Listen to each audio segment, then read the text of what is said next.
So,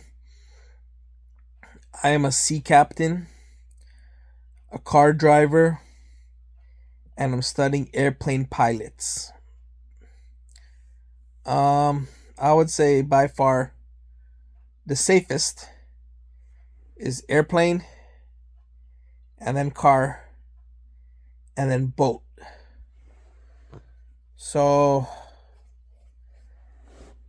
they relate because you need to control your vehicle and be aware of your surroundings because you are driving your vehicle through the environment.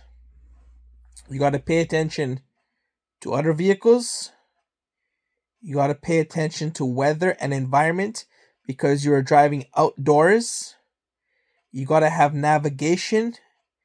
You got to have preparation, fuel, supplies, resources, and you got to know where emergency uh, locations are and emergency procedures.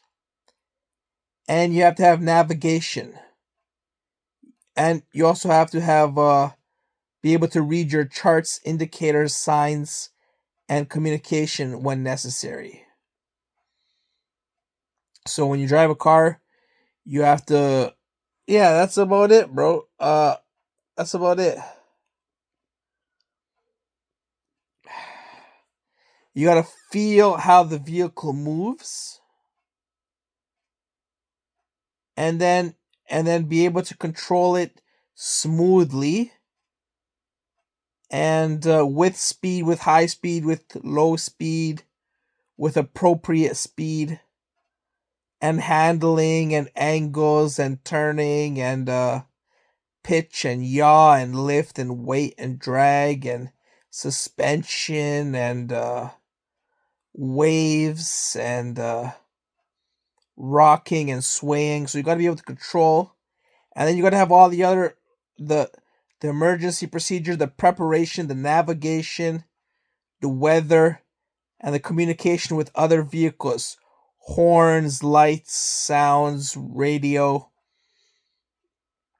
visualization, speeds, radar, and that's what it's all about. And then you have to be concerned over the safety of your passengers. So the captain is responsible for the safety of the passengers, and the crew helps with that. And you can have multiple pilots and captains, and that's what it's all about. That's what it's all about.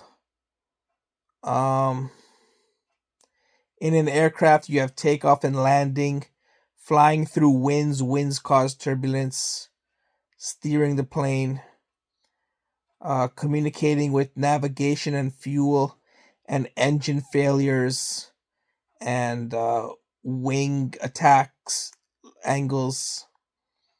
Boats, you have waves and storms, and anchors and shorelines and sea depths and speeds and drunk people falling over because they lose balance, people not wearing their life jacket when they fall into the water, people getting hypothermia when they fall into the cold water after a hot sunny day,